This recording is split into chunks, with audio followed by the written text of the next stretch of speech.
If you still feel the urge to explain yourself, this video is going to make you uncomfortable.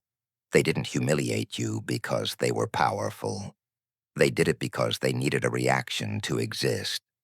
And for a moment, they got one. Your body tightened. Your mind scrambled. Your identity leaned forward, asking to be spared. That moment is no weakness. It is conditioning. And today, it ends. Most men think the goal is to win against disrespect. That is already a loss, because the man who needs to win has already accepted the other person's authority to challenge him. Real dominance does not clash. It nullifies. This is not about silence as a trick, not about staring contests, not about clever inversions or social judo. Those are tools for men who are still reachable. This is about becoming psychologically unreachable, because when disrespect cannot find a surface to land on, it doesn't bounce back. It dies midair. Let's diagnose the real disease. Public humiliation only works on men who are still negotiating their value. Read that slowly. If part of you is still asking the room, am I acceptable? Am I safe here? Do I belong? Then shame will always have access to your nervous system. The attacker doesn't need to be clever. They don't need facts. They don't need truth. They only need your uncertainty. Carl Jung warned about this. Whatever you have not integrated inside yourself will be weaponized against you from the outside. So long as you fear being seen, you can be controlled by exposure. This is why most advice fails. People teach you what to do, but never address who you are being. So you memorize tactics and freeze when it matters. We are not doing that. We are building a closed system, a psychological fortress that does not require performance, because performance implies an audience, and sovereignty does not perform. Here is the first truth you must accept. No one who is secure tries to humiliate another man publicly. That is not moral judgment.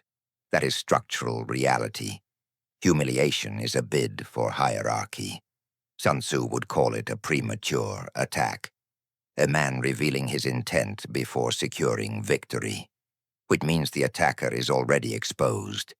The only way they win is if you rush to meet them on the battlefield they chose. So you don't. Instead, you remove the battlefield entirely.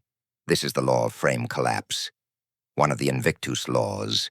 A frame only exists if both parties agree it does.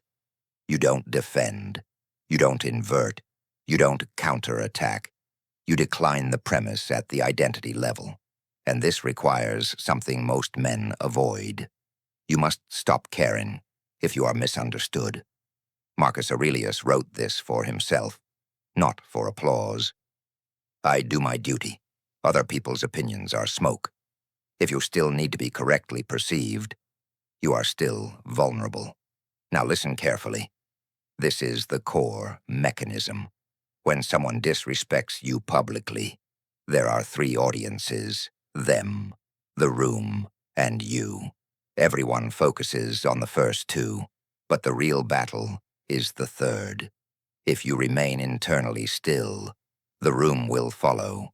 Human beings do not follow words. They follow nervous systems. Whoever is most regulated owns the space. This is why predators hate silence, not because silence is awkward, but because silence reveals who is stable without feedback. Here is the code. 3 movements. No theatrics. No tricks. Movement 1. Internal withdrawal. The moment the insult lands, you do not push it away, and you do not pull it closer. You let it pass through without commentary, no labeling, no meaning-making. This is critical. The mind wants to narrate. They disrespected me. They're trying to dominate me. That narration is the hook. Instead, you observe the sensation like weather, heat, tightness, impulse. and you do nothing with it. Musashi called this entering the void, not emptiness, but freedom from reaction.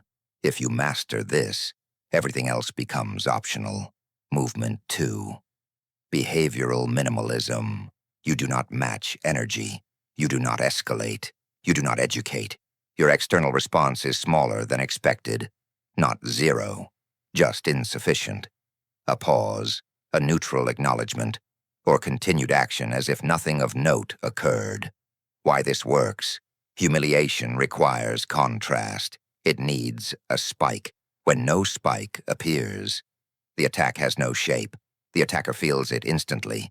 They don't think, he's strong. They think, something went wrong. Uncertainty replaces confidence, and uncertainty is corrosive. Movement 3. Attention reallocation. This is the final seal. After insufficient response, your attention moves elsewhere. Not dramatically, not pointedly, naturally, as if the moment expired on its own. Because to you, it did. Attention is the only currency in social hierarchy. Machiavelli understood this deeply. Power flows toward what is attended to, and decays when ignored. You do not punish them. You do not ghost them. You simply stop allocating reality to them. And this creates a delayed effect. They feel it later, when no one follows up, when the moment doesn't echo, when the room keeps moving without them. That is when dominance collapses. Now, let's go deeper. This only works if you are post-ego about your flaws. If you are still hiding parts of yourself, you will feel exposed. So we close that door permanently. You must make a private decision. There is nothing about me that requires defense. Not because you are perfect, but because you are honest. Young again. What you accept in yourself can no longer be used against you. If you failed, you failed. If you're flawed, you're flawed. So what? Shame only survives where denial lives. Once you stop protecting an image, there is nothing left to attack. And here is the paradox most men miss. When you're no longer defending your identity, others start protecting it for you. Because stability is contagious, the room aligns with whoever looks like they belong there, without permission. This is why you don't need lines. This is why you don't need stare-downs. This is why you don't need dominance games.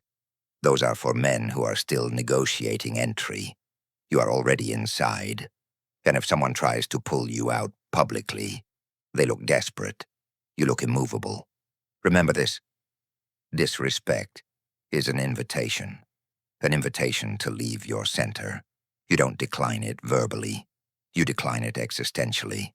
And when you do, the attack does not reverse. It does not boomerang. It evaporates, because there is no gravity left to hold it. This is armed stoicism, not aggression, not passivity, but the quiet danger of a man who cannot be moved. The world does not bow to those who win arguments. It bows to those who make arguments unnecessary. Become that man, and humiliation will stop looking for you. The world doesn't submit to force. It submits to men who cannot be moved.